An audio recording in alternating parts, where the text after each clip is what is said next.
అండి. ఈరోజు సల్ల మిరపకాయలు ఎలా వేసుకుందామో చూద్దాం ఈ వీడియోలో. ఈ సల్ల మిరపకాయ 2 కేజీల మిర్చి, పచ్చిమిర్చి అండి. వీటిని శుభ్రంగా కడిగి పెట్టేసుకున్నాను.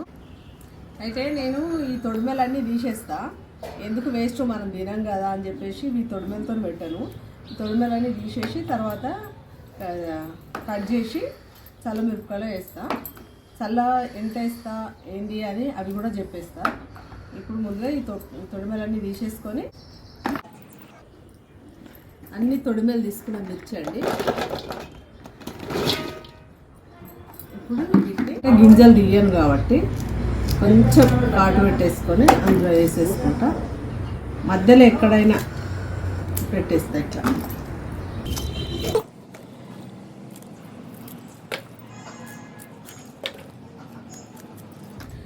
ఇవి నేను గింజలు తీయ కాబట్టి గింజలతోనే మంచిగా ఉంటాయి. కొంతమంది గింజలు తీసేసుకుంటారు, కాకపోతే గింజలు వద్దు అనుకుంటే ఇవి నానేసినాక కూడా కొంచెం దులుపుతాయి, గింజలని రాలుతాయి కూడా. ఈ తొక్కలన్నీ ఉంచుకొని ఆయిల్ వేస్ట్, సల్ల వేస్ట్ ఇవన్నీ వేసుకునే దానికన్నా నాకు ఇట్లా వేసుకోవడం ఇష్టం అనిపిస్తుంది. నేను ఇట్లనే వేస్తాను. ఇప్పుడు కేజీ పెరుగు ప్యాకెట్లు, ఇది 1/2 లీటర్ది 2 పెరుగు ప్యాకెట్లు. ఇంట్లో ఒక గిన్నెడు పెరుగు ఉన్నది.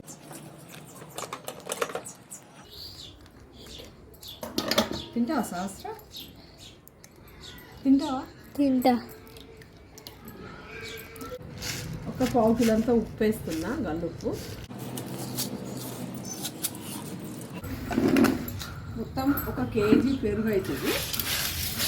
కేజీన్నర.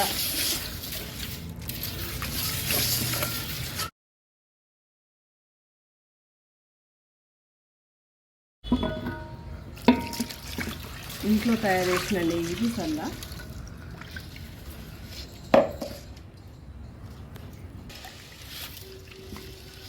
ఇది మొత్తం ఇట్లా కలుపుకొని మంచిగా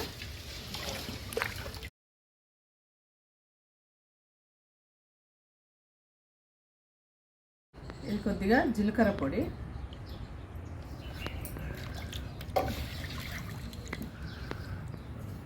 కొంచెం వాము,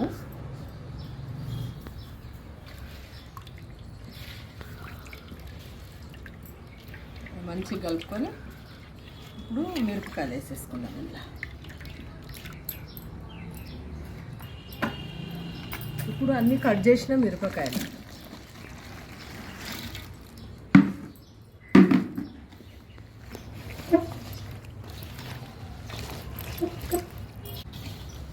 వీటిని మంచి 2 రోజులు నానబెట్టుకొని ఎండకు ఆరేసుకుంటే వర్షము, ముసురు ఇట్లాంటివి రాకుండా మంచిగా ఎండితే తొందరగా ఎండిపోతుంది. వీటిని డబ్బాలోకి ఎత్తేసి మూత పెట్టేసి, బాగా కారం ఉండేటివి కాదు, మరి చప్పగా ఉండేటివి కావు. ఇప్పుడు ఈ డబ్బాలో ఎత్తేసుకుంటా మొత్తం.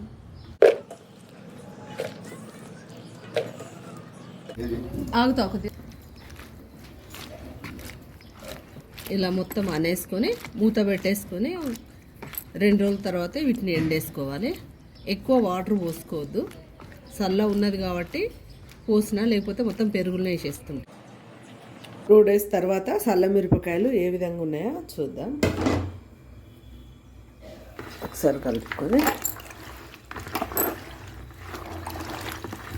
ఇప్పుడు వీటిని జల్లెట్లోకి వేసుకొని కొంచెం చల్లంతా తగ్గేటట్టు కిందికంతా వడుస్తుంది కదా, అప్పుడు ఎండేస్తా. ఒక 2-3 రోజులు మంచిగా ఇవి ఎండకు ఎండేసుకుంటే చాలా బాగుంటాయి, ఎండుతవి. మళ్ళీ సాయంత్రం చూపెడితే ఎలా ఎండుతాయో.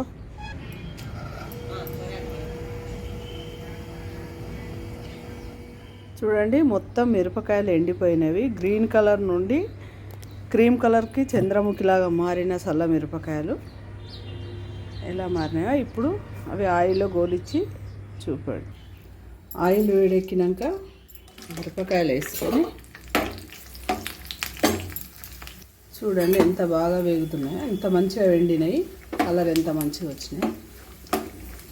మనకి తొడిమెల్లేవు కాబట్టి ఆయిల్ కూడా తక్కువనే పడుతుంది.